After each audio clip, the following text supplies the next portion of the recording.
Buenas tardes amigos, guesteros y guesteras. Seguimos con nuestras acostumbradas charlas respecto a lo relacionado con nuestra historia, esa historia tan profunda y tan antigua y tan progresista como fue Igueste, de las bandas del sur. El otro día, en las últimas conversaciones que tuvimos, hablé respecto a diferentes familias y me acentué en Ambrosio Alonso de los Reyes y de Núñez, Micaela Alonso de los Reyes, también Andrés Alonso de los Reyes, y así sucesivamente. Había hablado de que doña Micaela de los Alonso de los Reyes fue la primera mujer que fue enterrada en el cementerio de Santana, en Candelaria. Era de Igueste, por supuesto. Y había dicho que sus padres habían, aquí todos los que manejamos con los papeles, o en este caso investigamos por medio de papeles, pues es normal que siempre nos encontremos con alguna contradicción, porque a lo mejor encontramos un documento y posteriormente encontramos otro. Bueno, pues lo que voy a mencionar es que yo había dicho que su padre se llamaba Francisco Esteban Alonso de los Reyes, y en este caso pues no es así. Su padre se llamaba Juan Alonso de los Reyes y su madre se llamaba María Leonor de Barrios. Y esta mujer, Micaela, como he dicho, fue la primera mujer que se entierra en el cementerio de Santana, que falleció el día 12 del 10 de 1821. Esto sí es cierto, que lo habíamos comentado el otro día. Y esta mujer era viuda de José Marrero para aquel entonces. Y sus padres fueron Juan Alonso de los Reyes, repito, y doña María Leonor de Barrios. Por aquel entonces sus padres ya, por supuesto, habían fallecido, y estos murieron aproximadamente con 84 años de edad. Así que más o menos habían fallecido para el año 1707, por esas fechas ya habían fallecido. Y también quiero mencionar que si esta mujer fue la primera que fue enterrada en el cementerio de Santana, haciendo un poco de historia y encontrando documentos, la última persona o el último que es enterrado en el cementerio de Santana, porque después empezarían a enterrarse en el actual cementerio que lleva por nombre, como el otro día comenté, doña María Sabina Marrero, pues evidentemente que el último que fue enterrado en este cementerio fue un romero que había venido de la Orotava, vecino del Puerto de la Cruz, que había venido a las fiestas de la Candelaria y tuvo una muerte accidental y tuvo que ser enterrado allí en ese lugar del cementerio de Santana, en la cual figura como el último que se entierra en dicho cementerio de Santana. Y este hombre tenía 36 años de edad y se llamaba Francisco de los Reyes Encinoso. Ese es el último que se entierra. También hablé o comenté que cuando ya Igueste, en el cementerio de Igueste, el 13 de agosto de 1951 se enterró la primera persona, porque como había dicho y sigo comentando, tantas veces había que bajar a Candelaria pues para tramitar asuntos de temas religiosos, de enterramiento, etcétera, etcétera, en la cual esto ocasionaba un verdadero trastorno, el irse relevando con la caja y la procesión, dijéramos la procesión, no, ese entierro que caminaba por todo ese camino que va a la Candelaria.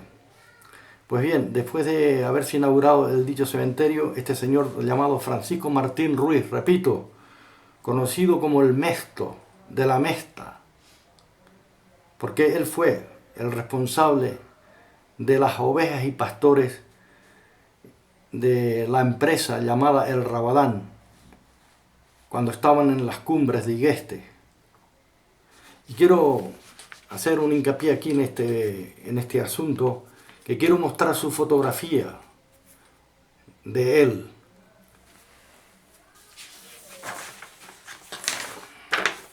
Así que esta es la fotografía en el año 1928, que figura en el Museo de los Osunas, y Saviñón, y que en los 3 tomos del libro titulado La historia del pueblo guanche, cuando se publicó, en la portada del tomo 2 está dicha fotografía, repito, de este hombre, don Francisco Martín Ruiz, el Mesto.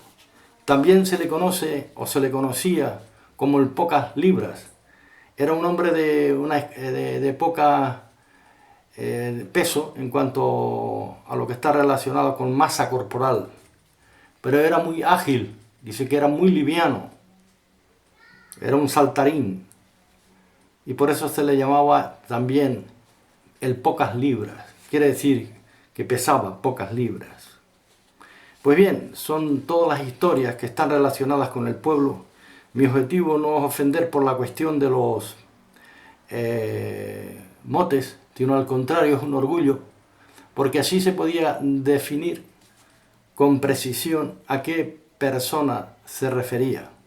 Todos llevamos motes en nuestro pueblo, pero con orgullo, porque a veces se pregunta por los nombres y los apellidos, y quizás nadie da norte, pero si le citas el mote, evidentemente es conocido. Y que los motes no son en plan burla, sino fue por alguna causa, alguna razón. Siempre se menciona los motes. Me acuerdo que, hablando de motes, cuando yo era joven, que empecé a destacarme como luchador, llevé el apelativo, el nombre del mote era Pucholo, y era conocido en la zona. Si preguntaran por Manuel García Alonso, probablemente nadie le da muchas referencias. Si le dicen por Pucholo, evidentemente que lo acentúan, siempre, con rapidez.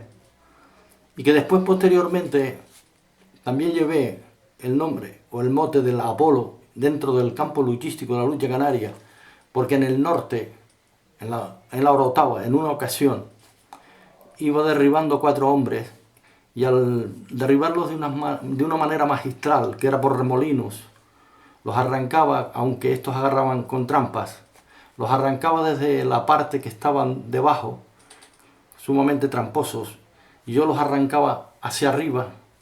Cuando eso yo levantaba 75 kilos de peso con un solo brazo. Y no es mi propósito ahora presumir de fuerza, sino vuelvo a lo del mote. Y en vista que como los arrancaba hacia arriba y después los remolineaba y los tiraba, los lanzaba, pues un sacerdote, tuvo que ser un sacerdote, quien dijo, este hombre tiene más poder que el Apolo 8 cuando parte de Cabo Cañaveral. Con esa expresión dicha al público, ya se corrió la leyenda y llegué a ser en la zona norte, el mote fue Pucholo, perdón, el Apolo, por lo del Apolo Cabo Cañaveral, que era cuando los americanos lo lanzaban hacia el espacio. Bueno, pues no es mi propósito ni mi objetivo hacer alardes ahora, sino lo que estoy tratando es de acentuar lo que son los motes.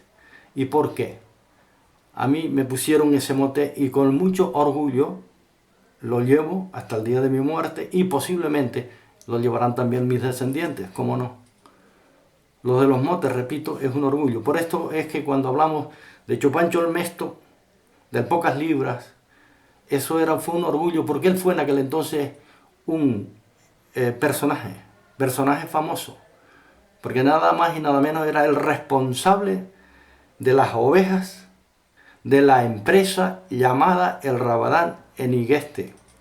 Y que ese Rabadán, esa fiesta, ya hablaré más largo y más tendido en próximas ocasiones sobre este tema, cuando se trasquilaban en la Fajana, en el barranco de Araca, y como al lado donde está hoy ubicada el Salto del Pilar, la galería que llevó el nombre del Salto del Pilar, allí está todavía el mascarado entre zarzas, las enormes paredes que en este caso era donde se encerraban en los corrales, corral Gambueso en su extensión, porque más arriba termina un saltadero en el cual las ovejas se bajaban del monte en esas épocas de los días 1 de mayo, y allí se trasquilaban y se hacía una fiesta a lo grande, cuya fiesta ya explicaré en detalle desapareció después de la Guerra Civil Española, pero que perduró.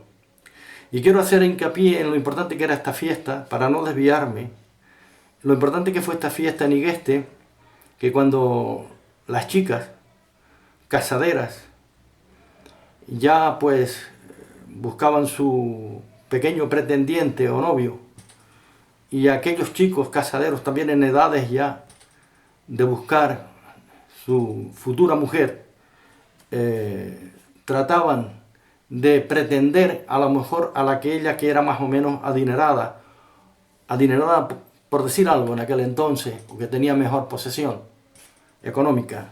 Sus padres y sus abuelos siempre estaban pendientes.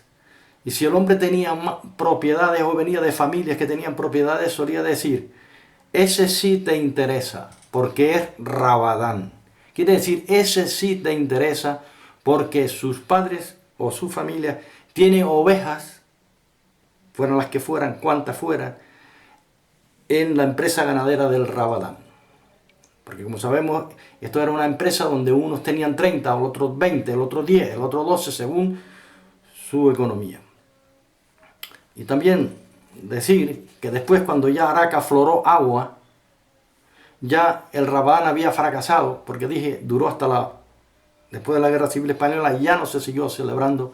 En el año 1934, ya explicaré, cuando mi padre, con 14 años, que nació en el 1920, va a esa fiesta y me explicó en detalle cómo era, y cómo eran los carneros de su tía Mumercinda, etc. Pero que yo eso lo explicaré en el detalle para no enrollarme y seguir con lo que habíamos estado comentando al principio. Y volviendo al tema de Araca, que cuando Araca aflora agua, ya ahora los que tenían acciones eran ricos, y entonces ya el Rabadán ya no existía.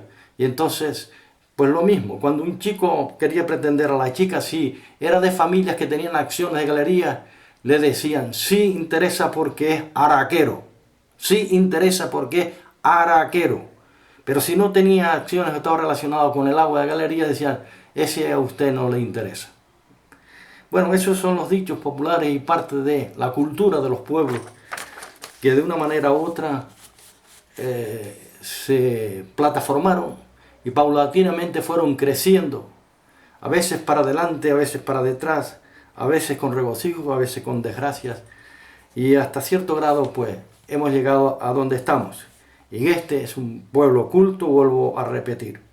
Pues volviendo a la fotografía de este señor, del cual mencioné antes, ya, repito, lo podéis encontrar, esa fotografía la podéis encontrar en el Museo de los Osunas y Sabiñón, en La Laguna, o también en el tomo segundo del libro de don Juan Betancur Afonso, titulado La historia del pueblo guanche, y creo que por internet también esté circulando dicha fotografía. Y añadir que fue en el 1928 y que este hombre ya hacía de rey guanche, porque la cofradía guanchinesca pertenecía a Igueste desde los siglos de los siglos. No es ahora nuevo, del 1960 y algo, que quieren decir, no, tal, está bien, alguien lo tiene que hacer, de acuerdo, pero Esteban Cuello se preocupó durante él estuvo vivo como animador sociocultural, él se preocupó para que ese legado no se perdiera, pero llegó a perderse. Cuando él murió, ya las cosas fueron cambiando y desapareció. Hoy Igueste no tiene ya esa cofradía guanchinesca que tenía el privilegio de celebrar la ceremonia guanchinesca.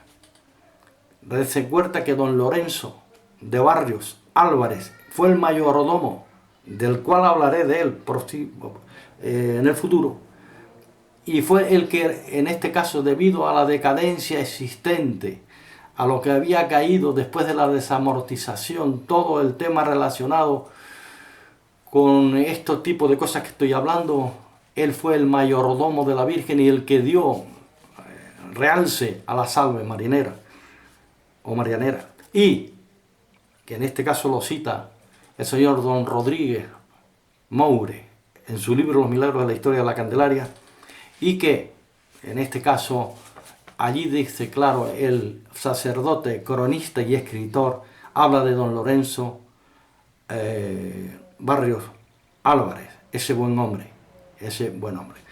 Pero que ya yo hablaré de don Lorenzo y hablaré de los personajes importantes de Igueste. Y cuando hablo también de Esteban y lo mucho que se esforzó por los temas relacionados con la cultura iguestera, no muchos tendrán esta fotografía. Aún su nieto Erasmo no la tenía y yo le dejé una, que es cuando él se casa con su mujer. Esa es la foto de boda. Y cuando precisamente después de fruto de ese matrimonio tuvieron un hijo llamado Vladimiro Cuello Gutiérrez, porque su esposa era de la Victoria de Centejo, y que ese hombre fue socio y los que dieron comienzo al hotel más importante del municipio, el hotel llamado Tenerife Tour, para los años 1960, don Vladimiro Cuello Gutiérrez.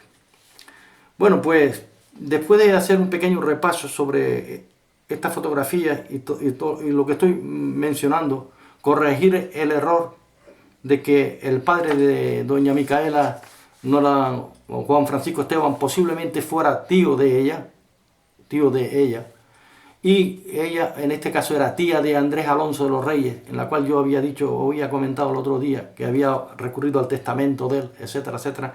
Pues para más aclaramiento y para que haya honradez, quiere decir que yo tropecé unos documentos, manejando documentos, y el que se mueve entre papeles, pues es normal que venga un pequeño error, pero que yo lo he querido aclarar. Doña Micaela, repito, los padres de ella eran, como ya mencioné, don Juan Alonso de los Reyes y doña María Leonor Barrio. Y repetir que doña Micaela fue la primera mujer, era viuda de José Marrero, de esta familia que era vamos a ver si nos situamos, era familia de la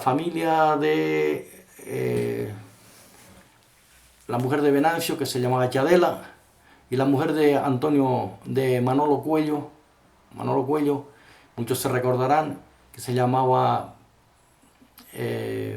estaba Chadela y Chaurelia, e Inés Marrero, Aurelia Marrero.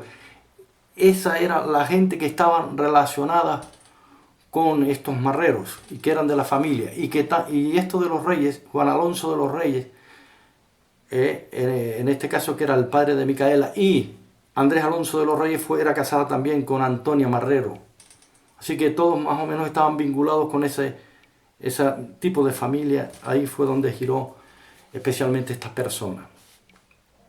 Bueno, pues después de haber hablado de Esteban Cuello y después de haber aclarado todos estos puntos, pues vamos a pasar adelante para seguir hablando sobre lo que don Bernardo Marrero ya comentaba sobre Igueste para los años 1779. Y el otro día habíamos estado hablando sobre este personaje, sobre este hombre que fue, aparte de notario, fue agrimensor, etcétera, etcétera. Y cuando hace el censo, hablamos el otro día de familias destacadas. Pero hoy vamos a hablar cuál era la situación del pueblo en el año 1779, en cuanto a habitantes se refiere, y cuál era la situación económica. Dice que había 73 familias en Igueste para ese entonces, y en la cual de esas 73 familias podemos deducir que había 256 habitantes.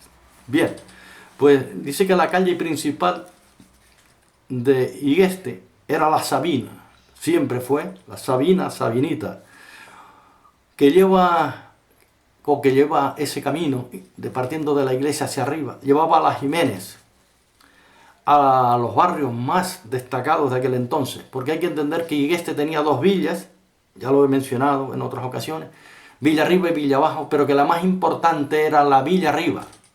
Y la Villa Arriba era donde estaban la gente más pudiente, los más adinerados, y también en población era superior, y en caserío a las partes bajas que después se fueron, en este caso, poblacionándose o asentándose paulatinamente. Bueno, pues después de hablar de que llevaba a las Jiménez, llamaba al Lomo, al Llanito, a la calle de la Rosita, donde está el famoso caserón, enorme caserón, hoy convertido muchas de ellas en casas rurales, otras las están restaurando, en la cual yo me alegro. Entre ellas estaba la de mi abuela Matilde Cuello del Castillo y mi abuelo Lorenzo García Cuello. Ahí está también. Es parte de esa casa que después se segregaban, porque antes pertenecía a estas personas ricas que vinieron del Valle de la Orotava y se posesionaron en Igueste. También era el mismo camino que llegaba a Coroma. Las personas que estaban vinculadas en aquel entonces, en el año 1779, con el trabajo, según dice don Bernardo Marrero, dice que eran las siguientes. El pueblo, en cuanto al trabajo, era agricultura y ganadería. No había otra cosa en aquel entonces, era lo más que se veía, era lo más progresista, era la riqueza se fundaba ahí. Entonces, decir que 17 personas eran labradores, 17 eran labradores, 12 dice que eran jornaleros. Cuando hablamos de labradores, que trabajaban por su cuenta o que tenían propiedades propias. Otros eran jornaleros, quieren decir que vivían del jornal o trabajaban con otras personas. 12 dice que vivían de sus frutos.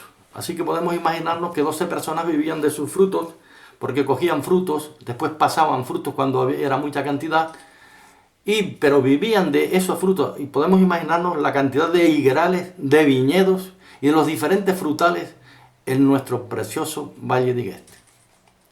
Pues amigos, vamos a continuar en otro momento, seguiremos adelante, porque tenemos que irlo haciendo por secciones. Entonces no es posible pasarnos de mucho más de 20 minutos.